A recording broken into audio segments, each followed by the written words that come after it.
ndaje bi tey jii dafa fekk ñu doon tey da doon doxal benn programme benn projet bu ma koy wax boo xam ne dafa jublu woon ci xale yi ci école yi ak ci poste de santé yi tey nag yegg nañ ci jeexital bi ñu doon en tout cas séddoo résultats yi nga xamante ni am nañ ko et gis nañu ne globalement résultats yi ñu am na solo trop.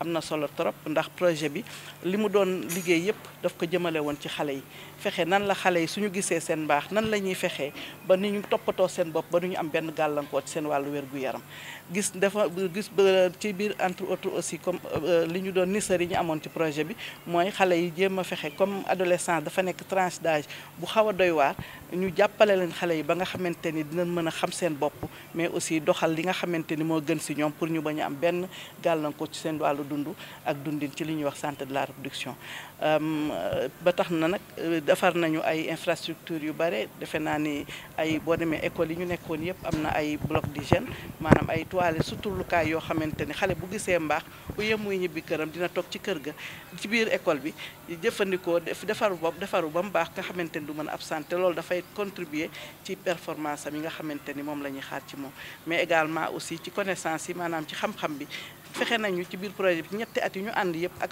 secteur éducation ak santé fexe nañu ba xale yi gën a xam seen bopp ñuy am ay comportement di moytu yenn yoo xamante ni mën na yàq seen dund ak seen dundin loolu daal defe naa ne lu am solo la te yaakaar naa ne tey jii yegg nañu fi ñu bëggoon a yegg ci loolu. santé sexuelle bu ñu koy wax ci kër yi sujet tabou ngeen développé. waaw santé sexuelle sujet tabou la xam nañ ko ñun ñëpp ñu sommes issus de cette société et que gis nañu ne ak formation ñu def mooy relais communautaire yi muy bàjjanu gox yi mais également aussi xale yi nga xam ne ñu ngi leen doon former ci biir école yi ñu leen tuddee ay pères éducateurs dem nañu ba nga xamante ni loolu dañoo xam ni ay mbirum loolu seen yitte la te yitte waajur wu nekk la ba tax na ñoom ci biir waxtaan yooyu ñu doon def naa fexe nañu ba nga xamante ni tey ji ñu ngi koy waxtaanee yaay yi ak doom yi ñu ngi koy waxtaanee mais doom yi aussi ñu ngi koy waxtaanee seen biir ba nga xamante ni ëllëg ak si biir xale bi bu tolloo ci loolu du ko am lu koy bett ci moom te loolu yaakaar naa ni projet bi réussir na ko. ci monde rural bi gis nañ ni toujours am na benn hiatus bu am entre fii ci dëkk bi urbain ak nag ngeen def. waaw projet bi nag wax dëgg yàlla traitement bi ñu def niveau rural ak niveau urbain yëpp ñoom ñoo bokk. ndax da fexe nañu ba nga xamante ni moo xam ci niveau urbain ak rural bi fexe nañu ba nga xam ne serviettes yi hygiéniques yi dañu former ay équipe ndax ñëwuñu rek jox leen daal di dem dañu leen a former ci nu ñuy defaree ay serviettes hygiéniques bu ñu leen former nag léegi ñoom la nga xam ne la ñu jumtukaay yi ñuy utiliser ñoom ñoo ko wut maanaam ay ñoo koy defaral seen bopp réussir nañu ba ñu mën a defaral léegi seen serviette hygiénique bu ñu ko defaree nag après comme ça nga xamante ne dootul kii li ciy des rek mooy ña nekk ca gox-goxaan yi moo xam niveau urbain la wala niveau rural ñu fexe gu tuuti comme ay xaalis tuuti loo xamante ne ñu koy appuyer poste de santé yi wala jeunes yi nga xam ñoo nekk niveau rural équipe yi ñu formé comme ça ñoom ñu continuer di defaral seen bopp ay serviette hygiénique nga xamante ni loolu dinañ tax ba nga xamante ni même ku leen jàppale wu sax dina xam ne xam-xam baa ngi fi mais juste que rek bu ñu amee intrant yi maanaam jumtukaay yi rek daañu mën defaral seen bopp te yaakaar naa dootu fa ñàkkati mais terewul it projet bi aussi bàyyiwul woon ndax ba ginnaaw formation bi am na stock bu important boo xamante ni jox na ko équipe yi ñu nekk sur le terrain ñu koy jàppalee xale yi seen ci wàllu serviette hygiénique. Rokhaya ndax mën nañoo xaaraat projet bi ndax nee nga am ngeen résultat yoo xamante ne yu mucc ayib la ndax population bi mën nañoo xaaraat projet bi dikkaat ak recommandation. waaw xëy na loolu moom comme niñ koy waxee rek projet bu amee dañuy génnee li nga xam ni dañu am comme résultat léegi nag ñàkkul ne am na ay bailleurs yoo xamante ni dana leen intéressé pour ñu mën koo wëyal te loolu la ñuy ñaan en tant que organisation locale fédération Kajoor Jànkéen. recommandation yi lan la ñuy suqeekoo ci évaluation. recommandation yi daal maanaam li ñu fi tabax ensemble ñun mu nekk fédération mu nekk secteur éducation mu nekk santé ñu daal di koy maintenir maanaam mu bañ a nax saay ndax toujours projet dañuy faral di gis projet bu demee rek la mu tabaxoon dafay màbb am nañ ci yaakaar bu baax a baax ndaxte ñi nekk ci biir salle bi kat muy secteur éducation ak santé ñoom ñëpp engagement yi ñu jël gis nañu ne ñoom en tout cas pare nañu pour téye ko pare nañu pour continuer ko même su fekkente ni fédération Kajoor Jànkéen retiré wu na. ci xayma tey bu ñu doon xayma tey ñaata ndaw ngeen impacté ci ñaata ban chiffre nga joxe. bon cible bi ñu joxe moom yaatu na mais xëy na cible bi nga xam ne moom la ñu nekkoon ci biir kii à peu près 10 000 et quelques kii adolescents jeunes aussi bien au niveau communautaire qu'au niveau kii la projet bi impacté na leen. C'est Alioune Dieng, manager de la fédération Kadior Dianken. Juste, je parlerai de deux aspects. Le premier, c'est des remerciements envers les autorités de ce département qui nous ont accompagnés durant cette première phase, je dirais. Les gens, à un certain moment donné, nous disent que le projet, c'est la mise en œuvre du projet qui est terminée. On avait un partenaire qui est la coopération allemande à travers BMZ, accompagné par Tchalfen Dutch et Tchalfen Sénégal. Aujourd'hui, on avait une planification de 3 ans, on a terminé les 3 ans. La mise en œuvre de ce projet des 3 ans est terminée. Maintenant, ça ne veut pas dire que le projet est fini. Parce qu'il faut comprendre, avant qu'on puisse développer ce projet passage, on était dans un projet qui s'appelait la gestion de l'hygiène des marcheries. Et on avait eu à travailler avec pas mal d'établissements qui tournent autour de 36. Aujourd'hui, quand on a vu que ce projet tirait à sa fin, on a pu inscrire dans notre plan opérationnel annuel un suivi et des actions qui ont été menées dans ce projet au niveau de ces 36 établissements. L'autre chose, c'est par rapport à la recherche des bailleurs. Depuis lors, nous sommes en train de discuter avec des bailleurs pour qu'ils puissent au moins assurer la continuité. Pas dans les mêmes établissements, mais élargir parce que toutes les écoles en ont besoin. C'est dans ce sens. Les perspectives dont je parlais tout à l'heure, c'est que aujourd'hui, nous avons des écoles partenaires qui tournent autour de 102 écoles, en partenariat avec l'IA et les IEF, le département de Thiès, le département des IEF de Thiès-Ville, mais aussi des IEF du département de Tivaouane. Parce que, en réalité, même si le projet n'est pas encore mené dans le département de Tivaouane, il y a des écoles qu'on avait enrôlées et qui ont bénéficié à travers d'autres partenaires ces mêmes prérogatives et ces mêmes objectifs. Ils ont eu aussi à bénéficier des mêmes services. Ça veut dire que nous n'allons pas s'arrêter à mi-chemin. Non. Kadior Dianken fera de son possible et pour essayer de toucher pas mal d'écoles au bénéfice de nos communautés, au bénéfice des enfants, mais aussi au juste assurer la pérennisation de ce que la coopération allemande a eu à faire jusqu'à présent. C'est ça que je voulais lancer et remercier aussi, parce que en réalité, on dit que Kadior Dianken est en train de faire. Kadior Dianken est en train de faire en partenariat avec Tchalfen, mais aussi en remerciant Tchalfen et la coopération allemande, il va falloir aussi remercier les agents qui ont eu à travailler dans ce projet jusqu'à présent. En l'occurrence, la chargée de programme qui a expliqué tous les aspects techniques et la facilitatrice qui a accompagné cette chargée de programme. N'empêche, il y a d'autres mobilisateurs communautaires aussi qui étaient dans les zones d'intervention qui ont apporté leur contribution sans oublier les communautés qui se sont appropriées de tout ce qu'on était en train de faire, c'est-à-dire les programmes. Parce que sans l'appropriation, ça veut dire que la réussite ne peut pas avoir lieu. Aujourd'hui, on est sorti vraiment avec des résultats vraiment probants et qui pourraient, à travers cette évaluation, nous permettre d'avoir d'autres bailleurs en les présentant ces résultats. Donc merci à ceux qui ont eu à participer de manière active ou de manière passive, c'est-à-dire les autorités, les chefs de service, les inspections, la santé, le secteur de la santé, mais aussi nos communautés et nos enfants du système, c'est-à-dire les pères éducateurs, en plus des relais et des badjangos. Nous remercions tout le monde et nous vous donnons rendez-vous dans un temps proche parce qu'en réalité, le projet n'est pas fini en réalité. Juste que c'est la mise en œuvre des 3 ans qui est terminée. Nous, Kadior Dianken, nous prenons l'engagement de voir comment élargir parce qu'il y a un phénomène. Sur 102 écoles partenaires, on n'a touché que pratiquement 8 écoles. Vous voyez ce que ça fait et le gap. Donc merci et à bientôt. Je suis Adjara Ndiaye, père éducatrice au Dar Salam. nekk fi ak yeneen père éducateurs yi présenté leen ci li ñuy projet Passage mu nekk projet boo xamante ni dañoo aider pour ñun jeunes ados yi pour loo xamante ni lu jëm ci suñu santé la ak ñu jafe-jafe suñu dund. dimbali bi lan la ci lan lañ leen jàppale exactement. jàppale nañu ci bépp côté yëpp muy cadre suñu famille muy cadre suñu comportement muy cadre suñu wàllub santé comme la gestion d'hygiène des menstrues wala suñu problème bu ñu amee IST wala bu ñu bëggee gis sage-femme bi wala mu ñu soxlaa yeneen information yoo xamante ne ci santé la.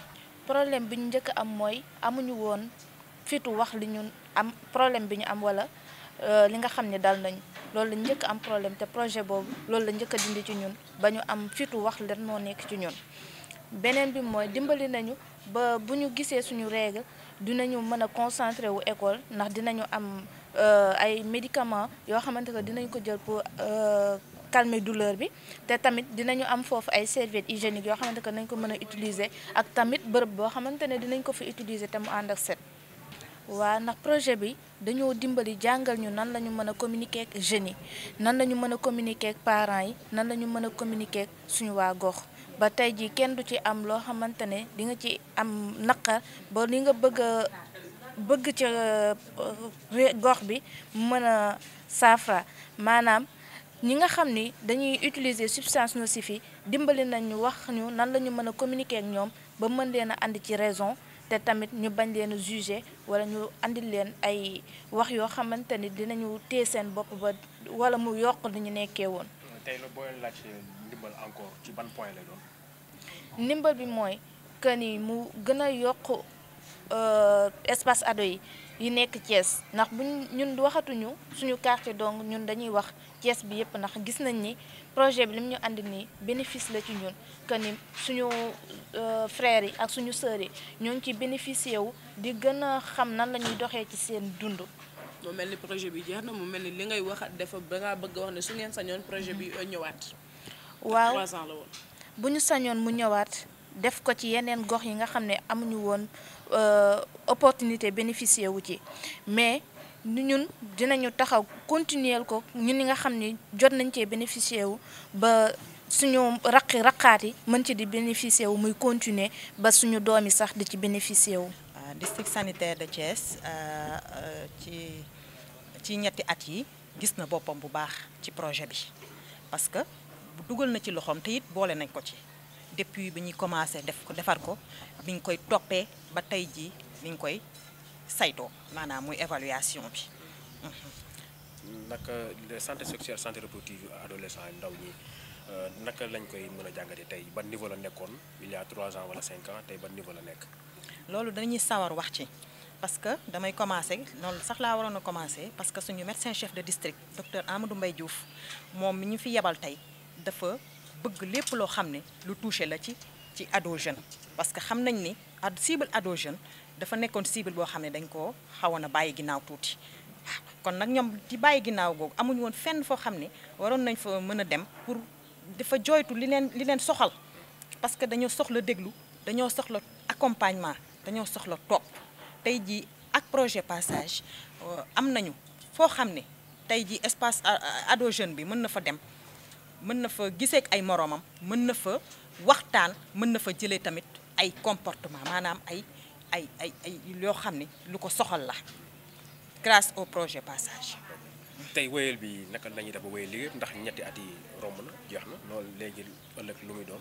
waaw comme ni ma ko waxee woon projet bu nekk xam nañ ni bu commencé it tey jeex te it bu jeexee ñun ñi en tant que prestataire am na lu ñu war maanaam continuer ko te continuité boobu bëgg nañ ci jàpp bu baax ci district sanitaire bu Thiès waaw parce que suñu MCD loolu la bëgg te loolu la ñu jàngal bu Passage bi jeexee dinañ def ay visite de supervision yoo xam ne dañ koy booleeg IA te projet bi li tax sax mu am charme li tax mu intéressant mooy dafa boole éducation et santé 2 secteurs prioritaires bu ñuy def supervision bi dañuy boole secteur de l'éducation waxtaan naa ci sànq ak la chargée du parrainage pour que ñu mën a planifier ay supervision mensuelle ou bien bimensuelle au niveau du poste de santé et aussi de l'établissement scolaire qui est rattaché à ce poste de santé là.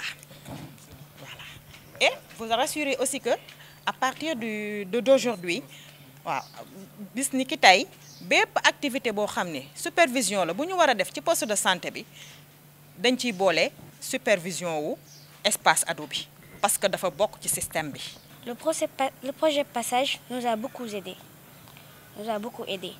En parlant on a eu des blocs, 2 blocs quand même, 2 blocs même, des toilettes pour les filles et les garçons, même la salle école, unité de conseil et d'orientation des ados jeunes. Avant, si on voyait nos règles, nous allons rentrer chez nous. Mais le projet a tout changé. En voyant nos règles, nous allons dans la salle du couche prendre des serviettes et des médicaments si c'est douloureux. Et c'est gratuit? C'est gratuit, oui, c'est gratuit. Après, on va au niveau des toilettes pour nous changer. Le projet Passage a tout changé. Avant et après, on a vu que ça a progressé. Parce que le projet Passage nous a donné des médicaments, des serviettes hygiéniques, des toilettes et même la salle du couche. Ok, maintenant, qu'attendez-vous que le projet est fini? C'est 3 ans de mise en œuvre. Qu'espérez-vous pour la suite? En vérité, on ne veut pas que le projet s'arrête ici. On ne veut pas que le projet s'arrête ici. Parce qu'il y a nos soeurs qui vont venir. Il y a des personnes qui ne savent rien encore en plus. Il faut que le projet continue. Selon moi, je ne veux pas que le projet s'arrête ainsi. Je veux que ça continue. 3 ans, c'est un peu petit, quoi. Zainab, comment avez-vous fait pour convaincre vos camarades de rester à l'école? Parce qu'avant, ils restaient 3 à 4 jours à la maison à cause des règles douloureuses. Comment avez-vous fait pour leur faire comprendre qu'on peut rester à l'école, étudier et prendre des médicaments? En les sensibilisant et on faisait même des causeries. Pour les filles, on les sensibilise. Comment utiliser les serviettes et même de parler avec leurs parents. Pour les garçons aussi, les substances nocives, on les sensibilise. Il y a des relais dans chaque classe. Les relais vont sensibiliser les camarades de classe et des pères éducateurs qui vont sensibiliser les relais pour que les relais puissent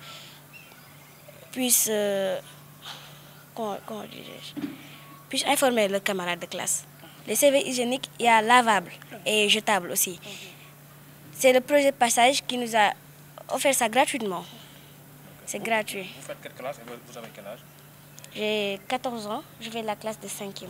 Voilà, c'est un projet qui est mis en œuvre par la Fédération Kadior-Dianken avec les financements de la coopération allemande et l'appui de Child Fund allemand et Child Fund Sénégal. C'est un projet qui intervient au niveau des établissements scolaires et au niveau des structures de santé. Donc, c'était une collaboration avec le secteur de l'éducation et de la santé et que pendant ces 3 ans, nous avons eu à réaliser des infrastructures au niveau des écoles, notamment des blocs d'hygiène pour la gestion de l'hygiène des menstrues, qui était un volet très très important du projet, mais également aussi l'aménagement d'espaces de conseil, d'unités de conseil et d'orientation des jeunes au niveau des écoles, appelées communément ICOJ, et des espaces ados au niveau des postes de santé. Ces espaces, c'était le moment de sensibiliser les adolescents jeunes pour l'adoption de comportements favorables, mais également au niveau scolaire, surtout pour une meilleure gestion de l'hygiène des menstrues. La santé sexuelle des adolescents est un sujet tabou. Quelles sont les barrières auxquelles vous avez dû faire face? Bien, effectivement, c'est un sujet tabou. En tout cas, nous avons eu à faire ce qu'on appelle briser le silence, parce qu'avec beaucoup d'interventions, des activités et beaucoup d'activités menées, en tout cas généralement, ça a permis de lever les tabous. Maintenant, les jeunes filles s'expriment librement de leur gestion, de leurs règles, de la gestion de l'hygiène des masses, ce qui jadis n'était pas en tout cas connu. Mais également aussi, il y a le dialogue parents-ados qui a été renforcé parce que nous avons noté, avant le projet, il n'y avait pas une discussion, en tout cas ouverte entre les mamans et les filles. Parce que c'était des sujets assez sensibles, en tout cas qui n'étaient pas discutés. Et avec la sensibilisation, ces tabous sont levés. Et il y a en tout cas de nette amélioration notée dans le cadre de ces discussions pour lever ces tabous que je viens de citer. Donc, est-ce que vous avez atteint les objectifs? Effectivement, nous sommes en tout cas, nous avons atteint les objectifs qui étaient fixés. Parce que les principaux objectifs, c'était de renforcer la sensibilisation, les connaissances des jeunes sur la gestion de l'hygiène des menstrues, mais sur la santé de la reproduction de façon globale. Mais également aussi, il y a également la construction des blocs d'hygiène. Donc les blocs d'hygiène ont été construits dans l'ensemble des établissements aujourd'hui. Donc la gestion de l'hygiène des masses, toutes les commodités sont présentes, sont disponibles au niveau de l'école pour permettre à l'élève de bien gérer ses menstrues. Au niveau absence également, c'était un indicateur important du projet. C'était quand même de mettre des infrastructures pour que ça puisse impacter sur la présence des filles au niveau de l'école, diminuer les absences. Et nous avons noté qu'il y a une nette amélioration. En tout cas, le département de Thiès, aujourd'hui, dans les écoles où nous avons intervenu, nous sommes à 4,3% de taux d'absentéisme au niveau des écoles, et alors qu'avant l'intervention de ce projet, nous étions à un peu plus de 12%. Donc ça, c'est des résultats très positifs, mais également aussi en termes de connaissances, également aussi, nous avons eu à voir que les connaissances, il y a une nette amélioration des comportements, en tout cas des comportements favorables, mais également de la santé de la reproduction par les adolescents jeunes. Donc les résultats que nous avons obtenus sont nettement très satisfaisants. L'accès aux produits d'hygiène menstruelle se font rares quand même dans le monde rural. Comment comptez-vous quand même? Effectivement, dans le monde rural, donc le projet qui parle de gestion de l'hygiène menstruelle dira nettement qu'il doit y avoir un stock disponible de serviettes hygiéniques. Et le projet, nous avons eu à former des équipes sur le terrain, aussi bien au niveau urbain qu'au niveau rural, pour la confection de services hygiéniques lavables. Donc ce qui a valu, donc ils ont déjà acquis les connaissances qu'il faut pour confectionner les serviettes. Donc ce qui restait, c'est d'avoir les intrants. Et qu'avec les plaidoyers que les jeunes ont eu à faire, aussi bien au niveau des mécènes, mais également des collectivités territoriales, nous avons noté qu'il y avait une contribution qui a été apportée par ces derniers et qui l'ont permis de confectionner des serviettes hygiéniques et de rendre ces serviettes-là hygiéniques. Même si ce n'est pas en quantité suffisante, on espère que ça va continuer, mais quand même, il y a quand même quelque chose qui a été fait. Avec la dotation également du projet, nous avons eu à doter durant ces 3 ans ces structures aussi bien urbaines que rurales de serviettes hygiéniques. Une dernière question, quelles sont les principales recommandations qui sont ici aujourd'hui de l'évaluation finale? Les principales recommandations, c'est le maintien des acquis. Comme vous l'avez si bien vu, nous avons des résultats satisfaisants, aussi bien au niveau éducatif qu'au niveau sanitaire. Donc le projet se retire, qui dit projet dira un jour que ça termine, et on est arrivé à ce jour. Donc ce qu'on espère de nos partenaires, que ce soit le niveau éducatif ou bien le niveau en tout cas sanitaire, que ces acquis soient en tout cas maintenus et pourquoi pas renforcés d'ailleurs pour une bonne en tout cas continuité de ce projet. C'est la principale recommandation qui est sortie, et également aussi surtout à travers le suivi. Certainement ils ont eu à prendre des engagements pour en tout cas pour maintenir ces acquis, d'assurer le suivi continu à l'absence de l'organisation, la fédération Kadior-Dianké. Toutes ces 3 années, j'ai participé au suivi des activités du projet Passage. Mais le district sanitaire s'est très bien impliqué dans tout le processus, depuis la phase de planification à la mise en œuvre, au suivi que j'ai assuré, et jusqu'à l'évaluation qui se tient présentement. Ok, parle-nous un peu de la santé sexuelle, la santé reproductive des adolescents au niveau de Thiès. Je dirais que ce projet est venu à son heure, parce que les jeunes avaient vraiment besoin d'un espace d'échange où ils pourraient discuter de leurs problèmes, mais aussi de leurs besoins en matière de santé sexuelle et reproductive. Vraiment, le projet nous a aidés à avoir un impact positif dans ce sens-là, parce qu'on avait vraiment besoin de cela. On félicite davantage le projet Passage à la Fédération Kadior Djanken.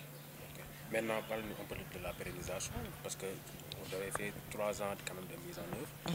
Quelle est la suite? Quelles sont les perspectives? Les perspectives, c'est la continuité des activités après le retrait du projet. Parce qu'on sait tous que tout projet a une durée de vie. Après le retrait du projet Passage, le district sanitaire va continuer les activités, surtout pour la supervision, parce qu'une supervision bimensuelle ou bien mensuelle est en vue au niveau de tous les espaces ados couverts par le projet, mais aussi au niveau des espaces, des établissements scolaires. Parce qu'on sait tous que ce projet travaille en même temps avec la santé et l'éducation. Oui. Nous avons vu dans les thèmes de référence qu'il y avait 16 écoles qui ont été impactées positivement. Est-ce qu'après vous pouvez quand même suivre ces écoles-là ou il y a quand même des écoles phares que vous allez suivre? En tout cas, on a discuté avec la chargée du parrainage. On a planifié ensemble une supervision tous les 2 mois au moins qu'on fait un établissement scolaire, une école et un espace ado.